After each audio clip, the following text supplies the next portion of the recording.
kita mau mulai ibadah nih, ada hal-hal yang harus kita perhatikan. Apa-apa aja ya? Kita lihat aja nih. Shing. Aku cinta Yesus. Aku cinta Yesus. Nah, itu dia adik-adik hal-hal yang perlu dipersiapkan sebelum memulai ibadah. Oke, sekarang kakak mau ngecek semangatnya adik-adik nih. Kakak undang kalian untuk bangkit berdiri. Habis itu kita siapkan tangannya, kita mau tepuk Yesus. Oke? Sekarang tepuk Yesus. Yes. Sus. Yesus, yes. Sekarang kita mau memuji nama Tuhan dengan lagu Hello, apa kabarmu? Kau temanku, kau ku sayang. Pasti tahu kan adik-adiknya lagunya? Pasti tahu lah. Tahu nih, pasti tahu. Oke, kalau gitu musik.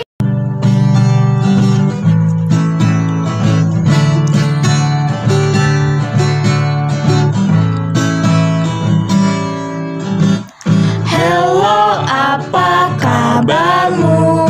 Kau temanku, kau ku sayang. Hello, apa kabarmu? Yesus sayang kau dan aku. Hello, apa kabarmu? Kau temanku, kau ku sayang. Hello, apa kabarmu? Yesus sayang kau dan aku.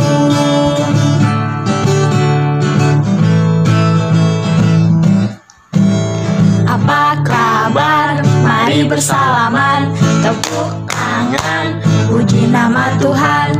Goyang kaki kiri, goyang kaki kanan, putar putar putar putar, cari yang lain. Apa kabar? Mari bersalaman, tepuk tangan, puji nama Tuhan. Goyang kaki kiri, goyang kaki kanan, putar putar putar putar, cari yang lain. Lebih cepat. Apa kabar? Mari bersalaman, tepuk tangan, puji nama Tuhan. Goyang kaki kiri, goyang kaki kanan, putar putar putar putar, cari yang lain. Apa kabar? Mari bersalaman, tepuk tangan, puji nama Tuhan. Goyang kaki kiri, goyang kaki kanan, putar putar putar putar, cari yang lain. Nah adik-adik, sekarang waktunya kita berdoa. Lipat tangannya, tutup matanya, dan tundukkan kepalanya. Mari kita berdoa. Tuhan Yesus, sekarang kami ingin memulai ibadah kami. Kiranya Engkau memberkati ibadah kami ini dari awal, pertengahan, hingga berakhirnya nanti. Terima kasih Tuhan Yesus, haleluya, amin. Oke, tadi kita sudah berdoa, sekarang kita mau puji nama Tuhan lagi. Lagunya apa nih Kak? Siapkan tangannya dulu seperti ini. Wah, ngapain nih Kak? Kita mau nyanyi lagu Sungai Sukacitamu mengalir dalamku. Oh yes, yes, yes, yes. Musik.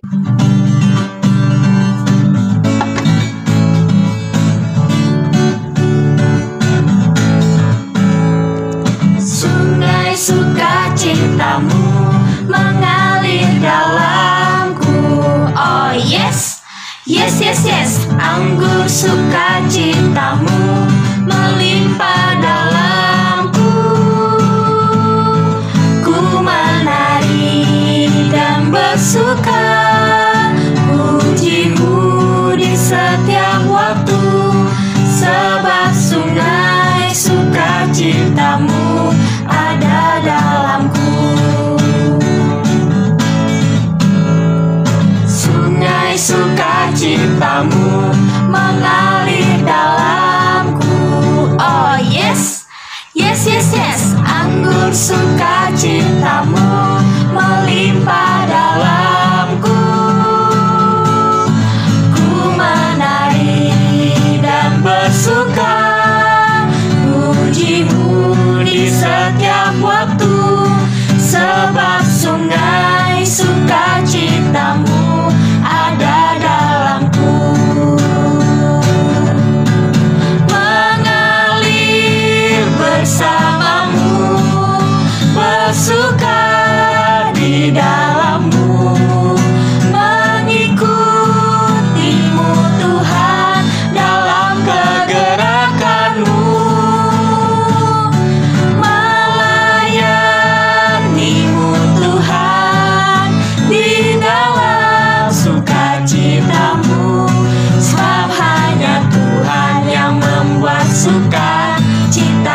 satu pujian. Yang pertama, kita harus tegak, jongkok, lompat.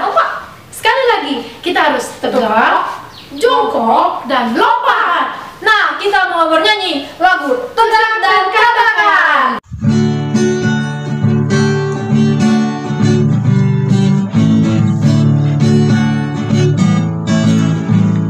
Tegak dan katakan kau cinta Yesus. Tegak dan katakan kau cinta Dia. Dia mau tahu apakah kau cinta Dia.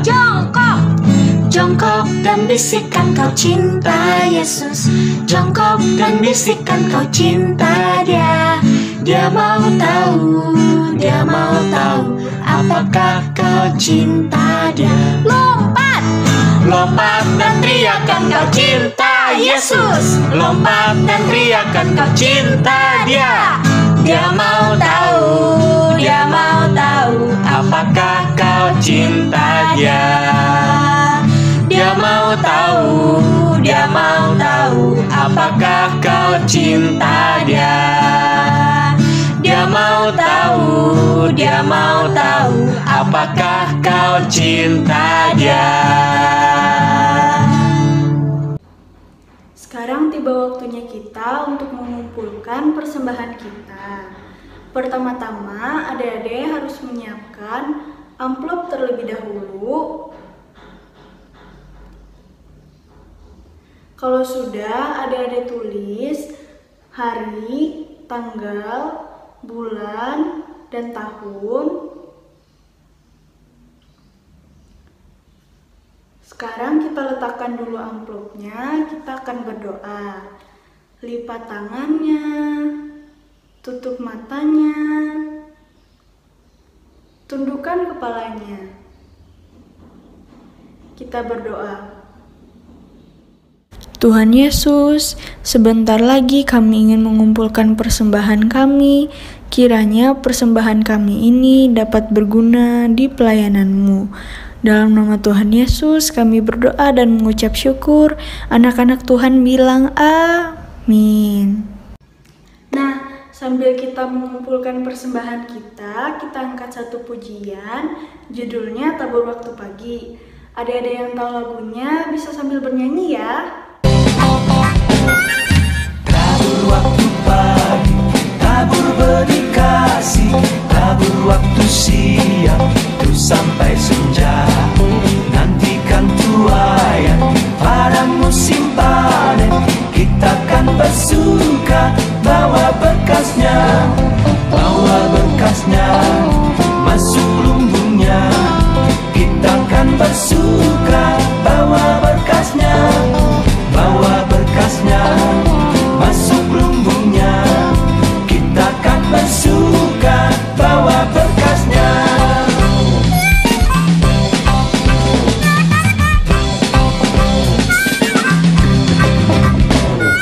Maju walau suka, tabur bagi Tuhan, biar jiwa raga susah dan lelah.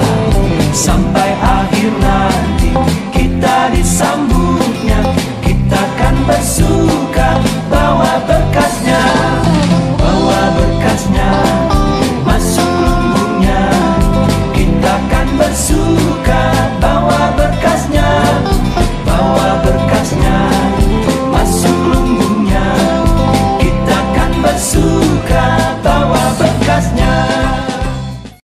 Shalom adik-adik semua, apa kabar? Kester harap kalian kabarnya selalu sehat dan luar biasa.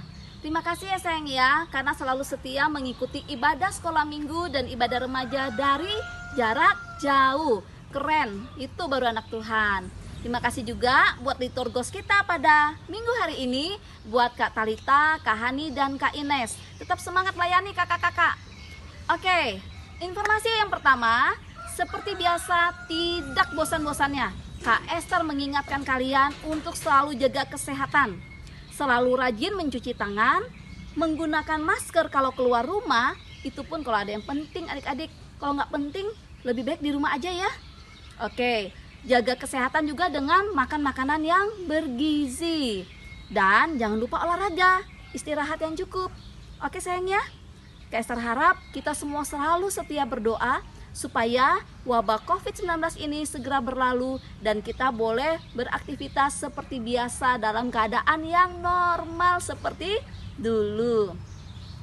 Oke adik-adik, informasi selanjutnya Kak Esther mau menyampaikan bahwa dalam rangka menyambut Hari Anak GKE, Seksi Pelayanan Anak akan mengadakan berbagai macam lomba buat kalian dari rumah. Nah, informasinya nanti kalian bisa simak ya video berikut ini.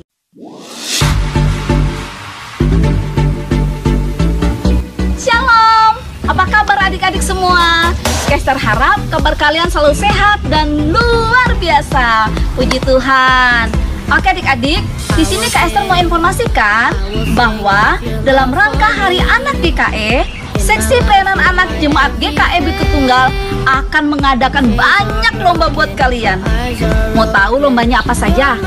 Kita simak ya informasinya berikut ini. Nah, lomba untuk adik-adik kelas PAUD dan kelas kecil adalah lomba foto selfie dengan tema Aku Anak GKE. Baik adik-adik, ketentuan untuk lomba foto selfie yang pertama, untuk kostum dan background itu bebas. Lalu yang kedua, adik-adik tidak diperkenankan untuk foto di studio foto ya. Lalu yang ketiga, adik-adik tidak boleh menggunakan aplikasi mempercantik ya. Foto yang natural aja sudah terlihat cantik dan ganteng. Jadi fotonya natural aja adik-adik. Lalu yang terakhir, adik-adik bisa mengirimkan foto ini nanti mulai dari tanggal 15 Juli sampai 19 Juli tahun 2020. Untuk kalian yang kelas tengah, besar dan SPR, kalian bisa mengikuti lomba Alkitab bercerita. Nah, di situ kalian akan memilih salah satu judul yang paling kalian jagokan untuk kalian bawakan dalam lomba nanti. Ini dia daftar judul ceritanya. Daftar judul ceritanya adalah yang pertama yaitu kepercayaan Abraham Yahudi terdapat di Kejadian pasalnya yang ke-22 dan Pentakosta terdapat di Kisah Para Rasul pasal yang kedua, dan yang ketiga yaitu orang kaya dan Raja Rus yang miskin terdapat di Lukas pasal yang ke-16, dan yang keempat yaitu Hari Pencipta terdapat di Kejadian pasalnya yang pertama, dan yang kelima yaitu Batranu terdapat di Kejadian pasalnya yang ke-6 sampai yang ke-7, dan yang terakhir yaitu yang ke-6 orang Samaria yang murah hati terdapat di Lukas pasal yang ke-10. Untuk ketentuan video yang kalian buat, yang pertama, video berdurasi kurang lebih 7 menit.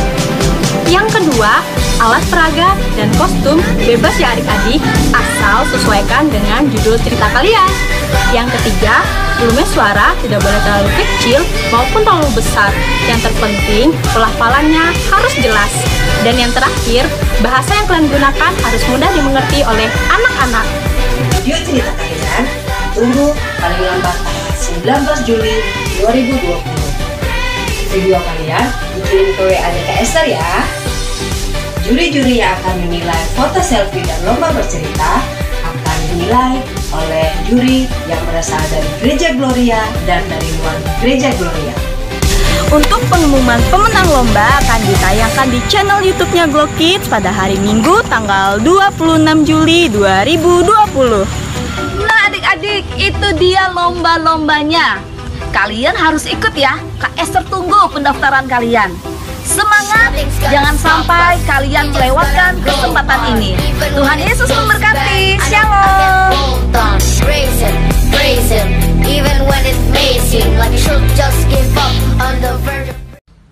Dan Kak Esther dan kakak-kakak lainnya dari Seksi Pelayanan Anak dan Remaja mengucapkan selamat ulang tahun buat kalian yang berulang tahun dari hari ini tanggal 5 Juli sampai tanggal 11 Juli 2020. Dengan bertambahnya usia kalian, kalian harus makin dewasa dalam iman ya sayang ya. Tetap semangat, Tuhan Yesus memberkati.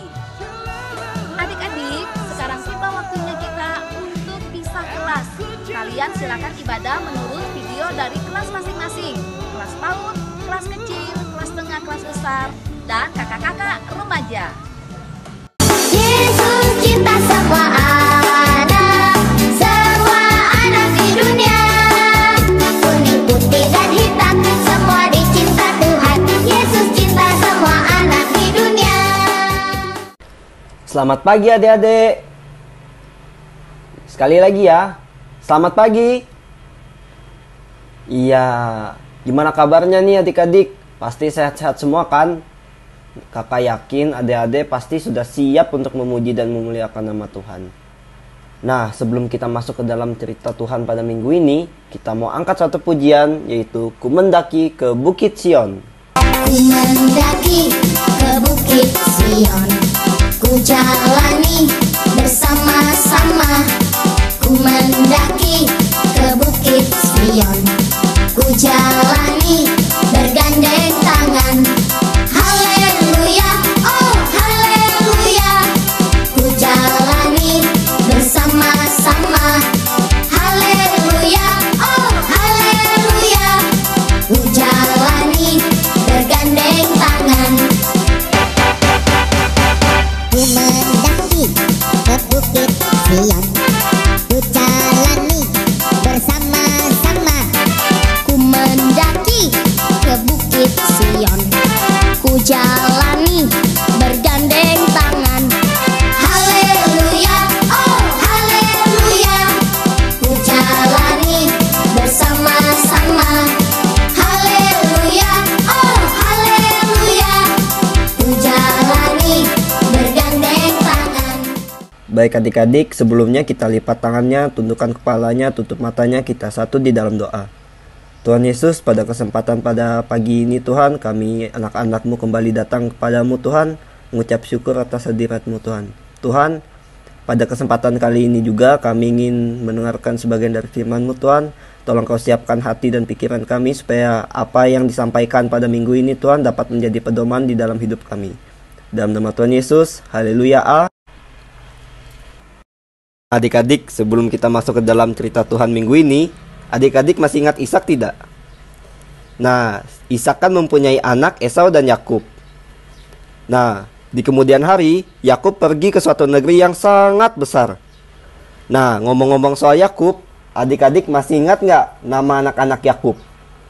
Silakan adik-adik pause video ini, lalu adik-adik isi nama-nama ke-12 anak-anak Yakub.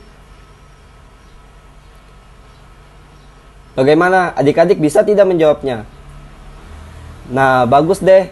Kalau adik-adik yang belum bisa menjawab, tidak apa-apa. Adik-adik masih bisa untuk membaca ulang cerita minggu lalu. Nah, adik-adik, ngomong-ngomong tadi kan, Yakub pergi ke suatu negeri yang sangat besar. Nah, adik-adik tahu nggak di mana negeri yang dikatakan tersebut? Abang kasih kisi-kisi deh. Awalannya adalah M. Iya, betul. Bangsa itu adalah Mesir. Nah, adik-adik tahu nggak berapa tahun keturunan Abraham harus hidup di dalam Mesir? Iya, mereka harus hidup di sana selama 400 tahun adik-adik. Lalu, apa yang akan Tuhan lakukan setelah 400 tahun tersebut? Iya, betul adik-adik, Tuhan akan menghukum bangsa yang memperbudak mereka dan membawa mereka keluar dari tanah Mesir. Nah, cerita minggu ini yang akan kita dengar sama-sama akan terjadi 350 tahun setelah Yakub dan keluarganya pindah ke Mesir. Shalom adik-adik, apa kabarnya? Pasti semuanya luar biasa kan? Oke, sebelum Kacia lanjut ke cerita, Kacia mau nanya nih, Alkitabnya sudah pada siap belum? Ayo, ada yang belum siap Alkitabnya? Ambil dulu Alkitabnya. Dan juga catatan dan pulpennya juga. Karena kalau ada-ada merasa itu penting, ada-ada bisa catat ya. Ada-ada masih ingat nggak? Orang Israel tinggalnya di tanah mana? Depannya G, terus O, titik, terakhirnya N. Ada yang ingat? Ada yang ingat? Ada yang ingat? Yaitu Goshen. Jadi Yusuf sudah meninggal dan kakaknya juga sudah meninggal, tetapi keturunan mereka masih banyak dan mereka tinggal di tanah Goshen. Tepatnya itu ada di negeri Mesir, dekat perbatasan di timur, di mana mereka tinggal pertama kali. Mereka disebut sebagai orang Ibrani karena bahasa yang mereka gunakan sehari-hari yaitu memakai bahasa Ibrani. Itu sampai sekarang ya. Karena nama itu adalah Tuhan yang berikan kepada Yakub, dan bangsa mereka juga disebut sebagai bangsa Israel. Nah, di Mesir itu orang Mesir menggunakan bahasa atau tulisan seperti ini. Ada masih ingat? Dulu pernah kakak cerita. Ini disebut sebagai bahasa apa ya? Ada yang ingat? Itu adalah bahasa dan tulisan hieroglifa. Hieroglifa. Itu dia tulisannya. Nah, adik-adik, di negeri Mesir ini itu gersang. Jadi tanaman tidak dapat bertumbuh dengan baik. Tetapi ada satu tempat yang subur, yaitu di delta Sungai Nil atau di dekat Sungai Nil. Jadi kalau air dari Sungai Nil itu meluap ke daratan, nah terus ada lumpur-lumpur, itu dapat orang-orang Israel dapat menjadikannya sebagai tempat bersawah dan berladang. Nah, dengan demikian mereka orang Mesir mendewakan Sungai Nil tersebut. Dan raja-raja di Mesir juga sudah meninggal adik-adik. Jadi raja-raja pun berganti, datang dan pergi, datang dan pergi. Dan cerita kali ini ada seorang raja yang disebut sebagai Raja Firaun. Karena kalau di Mesir nama raja itu disebut sebagai Raja Firaun. Tetapi Firaun yang ini tidak sama sekali mengenal Yakub. Bahkan dia tidak peduli dengan keturunannya si Yusuf. Tetapi Tuhan mempunyai rancangan yang indah buat mereka. Raja Firaun mendengar bahwa bangsa Israel itu menjadi semakin besar, semakin banyak.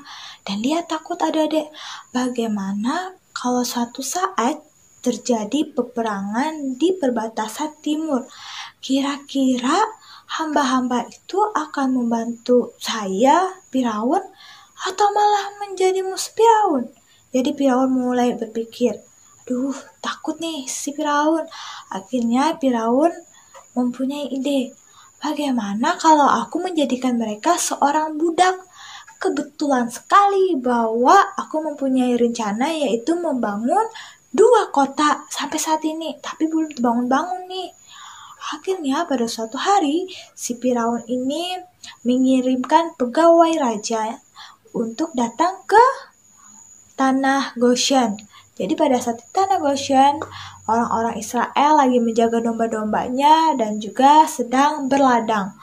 Jadi pegawai raja itu bilang ke mereka bahwa orang tua, wanita, anak-anak mengerjakan pekerjaan yang telah dikerjakan oleh laki-laki. Seperti tadi ada yang menjaga domba dan juga ladang.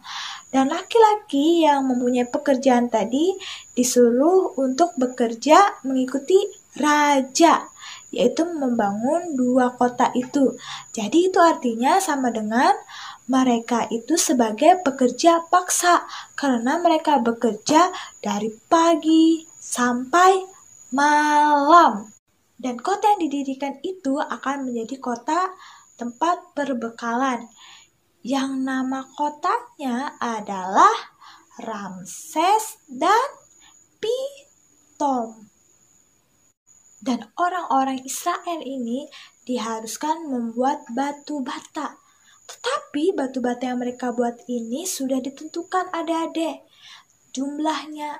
Jadi tidak boleh kurang atau tidak boleh lebih. Pokoknya harus pas. Dan kalau mereka capek, mereka nggak boleh tuh yang namanya istirahat. Jadi kalau ada yang kedapatan beristirahat, mereka akan dicambuk atau dipukul secara kejam oleh pengawas-pengawas yang sangat kejam itu adik-adik. Jadi pengawas-pengawas itu selalu mengawasi selama 24 jam saat mereka bekerja. Tetapi walaupun bangsa Israel ini ditindas adik-adik, mereka tetap bertambah banyak orangnya adik-adik. Begitulah adik-adik cara Tuhan melakukannya. Firaun menyadari bahwa perbuatannya ini kayaknya kurang deh. Soalnya bangsa Israel itu masih banyak adik-adik. Jadi Firaun tidak kehabisan akal. Jadi dia mempunyai suatu akal yang cerdik. Jadi dia memanggil dua bidannya orang Israel yang bernama Sipra dan Pua. Jadi si raja ini menyuruh bahwa kalau kalian mau bantu ibu-ibu yang melahirkan orang Israel ya, kalian harus membunuhnya kalau itu bayi laki-laki. Kalau bayi perempuan, ya biarkan saja hidup, kata si raja. Kira-kira menurut adik-adik, bidan Sipra dan Pua ini bakal membunuh anak laki-laki itu mengikuti perintah raja atau tidak mengikuti perintah raja? Kira-kira apa ya? Mengikuti perintah raja dengan membunuh bayi laki-laki atau tidak mengikuti perintah raja?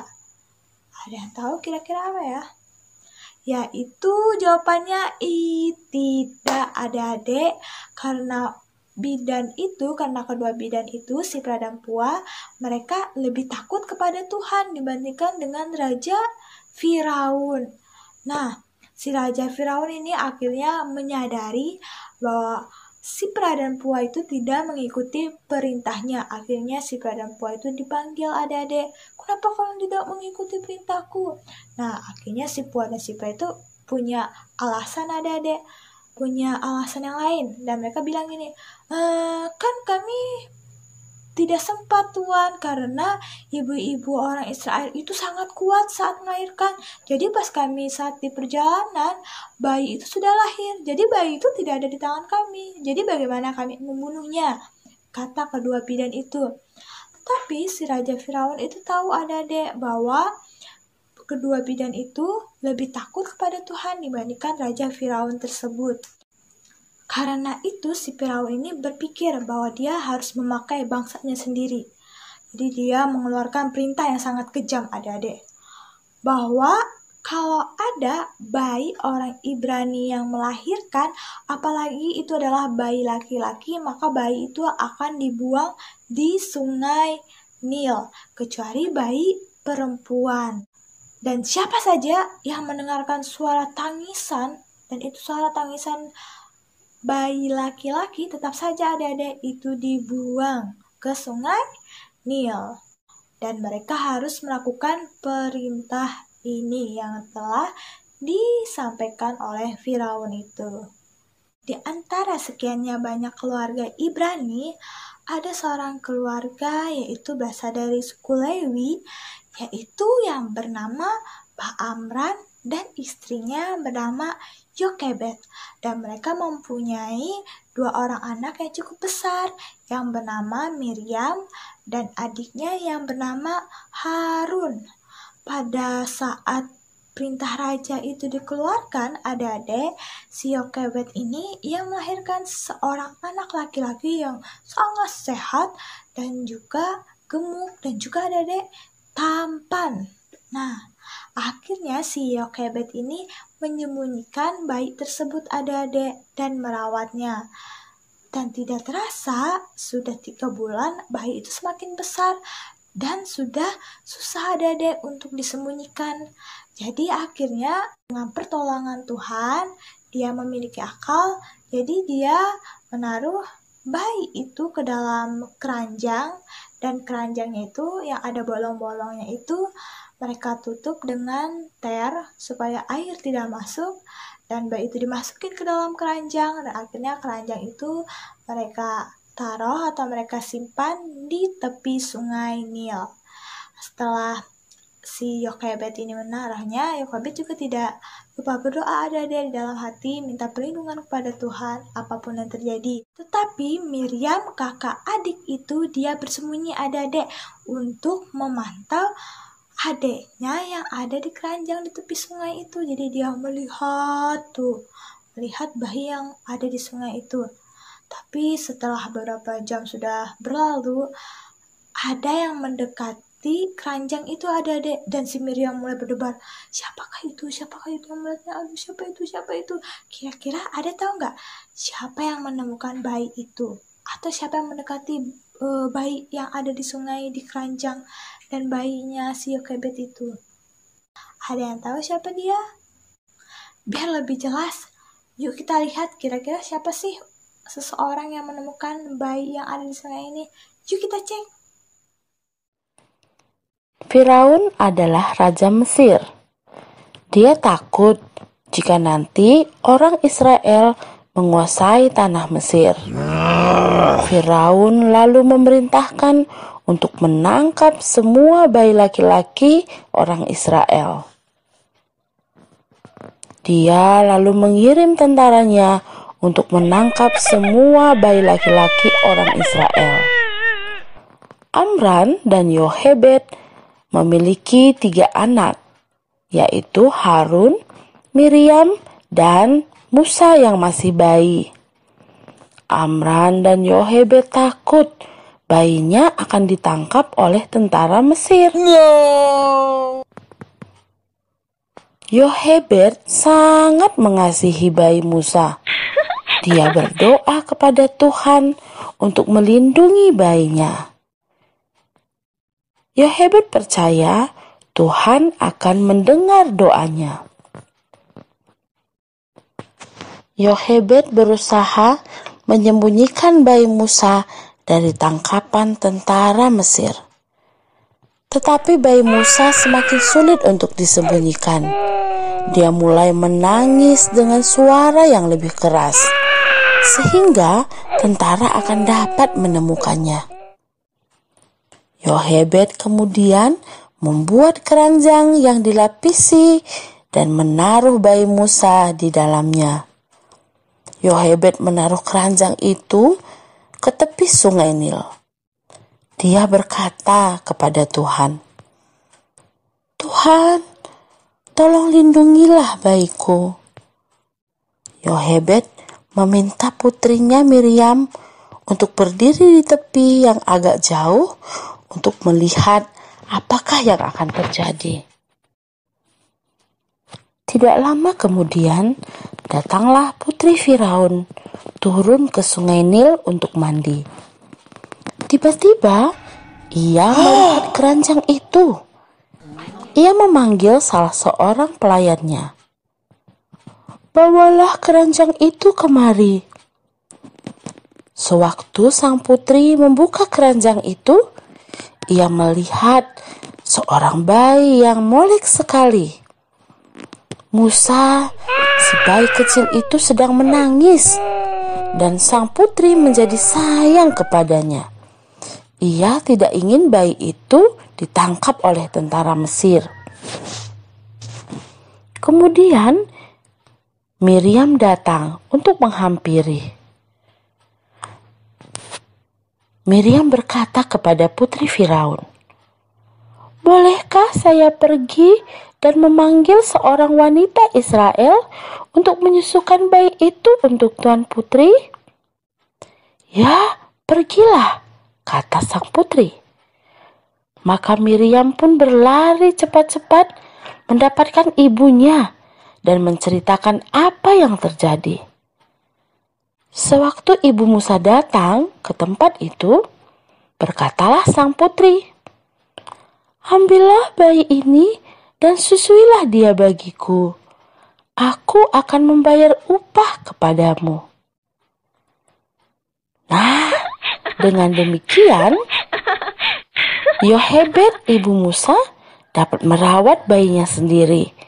Kemudian, setelah Musa cukup besar, ia membawanya kepada putri Firaun yang mengangkat Musa sebagai anaknya sendiri.